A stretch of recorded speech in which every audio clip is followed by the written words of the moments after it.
क्रमांक आलेले विद्यार्थी आहे साधना उत्तम गुडे या विद्यार्थिनीला बक्षीस। या विद्यार्थिनीचा प्रथम क्रमांक आहे ती म्हणजे श्री धनु पोटे यश। त्यामध्ये उत्तेजनार्थामध्ये यानंतर तृतीय क्रमांक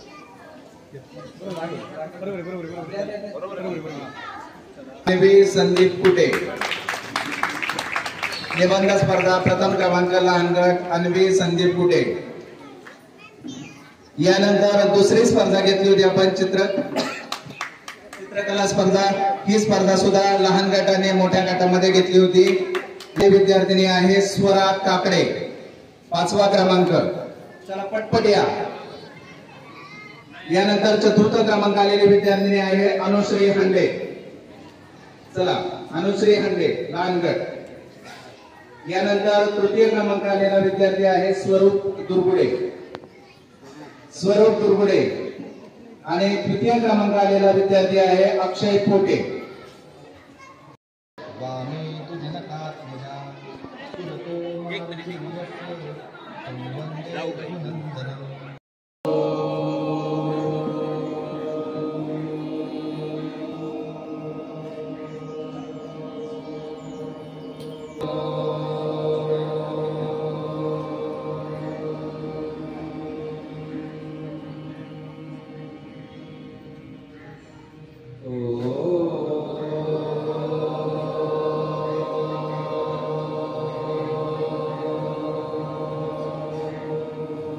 परमसुखदं केवलं ज्ञानमूर्ति द्वन्द्वातीतं गगनसदृशं तत्त्वमस्यादिलक्ष्यम् एकं नित्यमेव नवचलं सर्वधी साक्षिभूतं भावातीतं त्रिगुणरहितं सद्गुरुं तन्नमामि।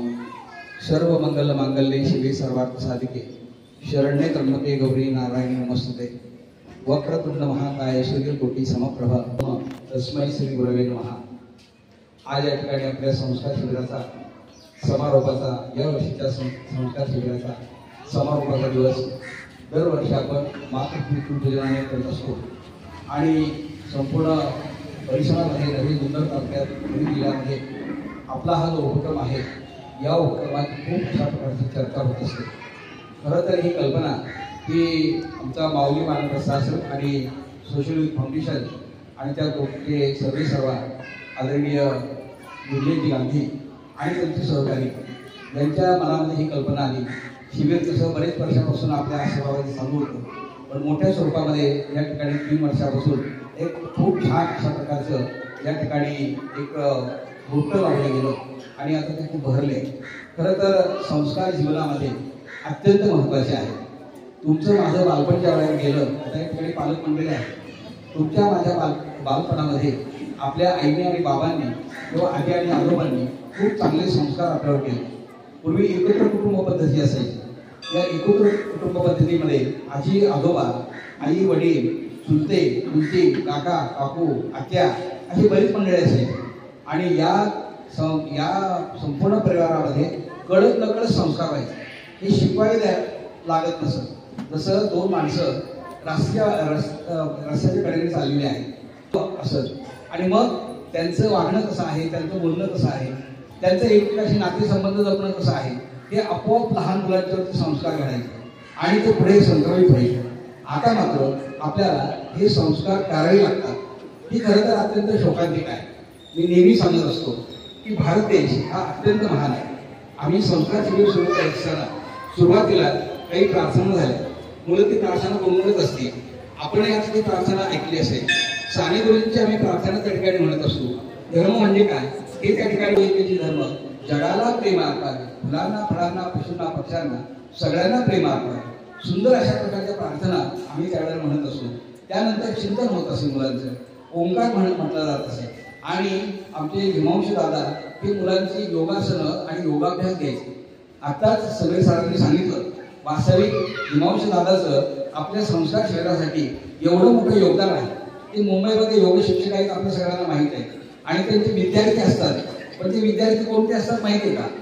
आमच्यासारखे लहान तुमच्यासारखे लहान मुलं त्यांचे विद्यार्थी नसतात।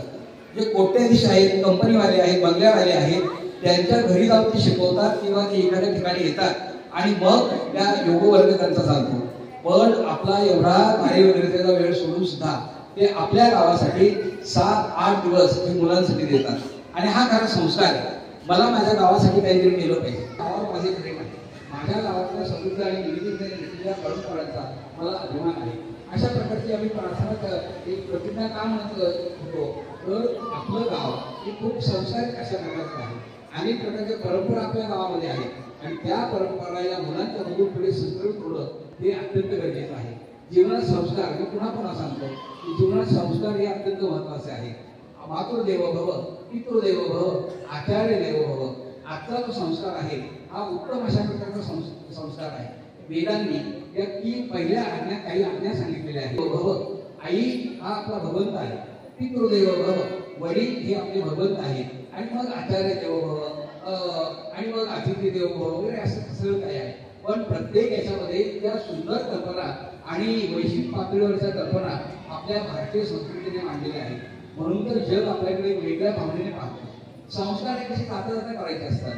एक साधा दृष्टांत तुम्हाला सांगतो. संस्कार कसे होतात. तुम्ही परिसरामध्ये ज्यावेळेला मुलं वाढतात, आई वडील असतात, त्यांचे पालक असतात, ते पालक त्यांचा आचार कसा, आपली रॅली असणार आहे ज्यामध्ये माजी सैनिक असणार आहे. आपल्या बाल संस्कारचे सर्व विद्यार्थ्यांना सूचना दिली आहे. जे नव्हते त्यांच्यापर्यंत पण सूचना द्या. उद्या सकाळी जी आपली 8:30 वाजता रॅली आहे ती आपली तिरंगा रॅली आहे. जी आपली राम मंदिरापासून सुरू होणार आहे स्टँड पर्यंत आणि स्टँड नंतर ती समारोपीचा हनुमान मंदिरामध्ये होणार आहे. ज्यामध्ये आपले जे काही सैनिक आहेत त्यांना आदरांजली व्हायची आहे. आणि जे काही आता ऑपरेशन झालं की एखाद्याचं दर्शन दिसलं पाहिजे म्हणून ती रॅली असणार आहे. आणि नंबर 2 ची सूचना म्हणजे सरांनी सांगितलेली आहे तर पालकांना आमची एकच सूचना आहे की जे काही आम्ही या शिबिराच्या माध्यमातून मुलांना देण्यासाठी प्रयत्न करतोय तर त्याचा गृहपाठ घ्यायची जबाबदारी तुमची आहे. आणि आम्हाला ऐकायला आवडेल की एखादा मुलगा आला किंवा एखाद्याचे पालक आले आणि म्हटले किंवा आमचा मुलगा रोज पाय लागतोय किंवा आठवड्यातून एखाद्या दिवस ते म्हणतोय आज मला मोबाईल देऊ नका किंवा आपण पुढच्या काही दिवसामध्ये त्यांना बोलवणार आहे की आपण नवलेवाडी ठिकाणी जी झाडं लावतोय तिथं आपण 500 झाडांचा एक प्लॉट तयार करतोय. आणि जी मुलं आहेत या मुलांना एक झाड आम्ही दत्तक देणार आहे. फारसं मोठे काही काम नाही. त्यांना झाड त्यांनी लावायचे, पालक सोबत असणार आहेत, झाडं आम्ही सांभाळणारचे. पण त्यांना महिना 2 महिन्यातून जेव्हा मिळेल ते जातील आणि म्हणतील की माझं झाड मोठं होतंय. तर हे जे काही संस्कार आहेत त्याचा गृहपाठ तुम्ही घ्यायचा आहे आणि तीच आमची खरी पावती असेल अशी आमची तुम्हाला विनंती आहे. वेळ आपला झालेला आहे. तुम्ही आपण त्याची तयारी करूया आणि शिबिर संपल्यानंतर एक थोडासा एक वेळ आपल्याला थांबायचंय का तर एक आपल्यासाठी डेमो आहे. आर्ट ऑफ लिव्हिंगच्या माध्यमातून मुलांमध्ये साधनेच्या माध्यमातून काय त्यांच्यामध्ये काय काय चेंजेस होत आहेत किंवा त्यांच्याकडे काय डेव्हलपमेंट होतीये त्याचं उदाहरण दाखवण्यासाठी आपल्याकडे होतून काय म्हणतात डोंगरे हे आहे विद्यार्थी आणि त्या ताई आल्या आहेत. ते आपल्याला डेमो दाखवणार आहे. तो डेमो सगळ्या पालकांनी का पाहायचा आहे ते डेमो पाहिल्यानंतर तुम्हाला लक्षात येईल. त्यामुळे सगळ्या पालकांना तेवढी विनंती आहे की पूजन झाल्यानंतर तो डेमो आपल्याला पाहायचा आहे. कुणी जाऊ नये. ओके. त्याचप्रमाणे ही सगळ्या मंडळींची मी नावं घेतली. त्याचप्रमाणे माझ्या शाळा ग्रुपमधील जे अजूनही काही सदस्य असतील त्याचप्रमाणे आमचे रोहिदास नाना आणि 1 वर्षाची मुलं आमच्याकडे सांभाळण्यासाठी त्यांनी आणून सोडली. तीही आम्ही सांभाळली. कुणाला उलट्या झाल्या, कुणाला काय सोला लागली, शिला लागली, सगळ्या काही गोष्टी पाहिल्या आणि 7 दिवसाचं आम्ही बालसंस्कार शिबिर अतिशय चांगल्या प्रकारे या ठिकाणी संपन्न केलं. हे संपन्न करत असताना हे काही एकट्या दुकट्याचं काम नाही. याच्यासाठी बरीचशी मोठी टीम आम्हाला लाभली. ही आपल्या समोर बसलेली ही जी टीम आहे सगळे लहान मुलांप्रमाणे या ठिकाणी त्यांनी सुद्धा त्या ठिकाणी मुलांना व्यायामासाठी सतरंजा टाकण्यापासून ते मुलांची ताटं धुवपर्यंत त्यांना व्यवस्थित बसवेपर्यंत सगळी कामं ह्या आमच्या आजोबा मंडळींनी केली. त्याचप्रमाणे आमच्या सर्वांचे मार्गदर्शक सन्माननीय हरिभक्त परायण किसन महाराज चौधरी गुरुजी राष्ट्रपती पुरस्कार विजेते आहेत. त्यांनी आपल्या या विद्यार्थ्यांसाठी अतिशय संस्कार शिबिरामध्ये 7 दिवस जे काय उपक्रम घेतले ते सगळे उपक्रम आपले अख्ख्या महाराष्ट्रभर नव्हे तर अख्ख्या भारतभर पोहोचवण्याचं काम जे करतात ते आपले रोहित मामा खरगे असतील, त्यांचं तारा न्यूज चॅनलच्या माध्यमातून त्यांचे सहकारी असतील संतोष दुर्गुडे मामा. म्हणजे मामा का म्हणतोय, सगळ्या मुलांचे ते मामा आहेत म्हणून त्यांना मामांचं या ठिकाणी अभिनंदन. त्याचप्रमाणे आपले वार्ताहर सन्माननीय अशोक डेरे असतील, तेही या कार्यक्रमाची प्रसिद्धी या ठिकाणी अख्ख्या भारतभर करत असतात. त्याचप्रमाणे आम्हाला शेवटच्या म्हणजे 4-5 दिवसामध्ये लाभल्या त्या म्हणजे आपल्या कडणे मॅडम आल्या का त्यांचाही आपण मंडळींचं मी या ठिकाणी आभार व्यक्त करतो.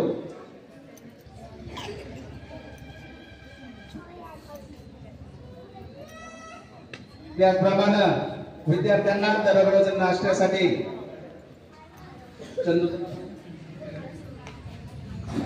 नाश्ता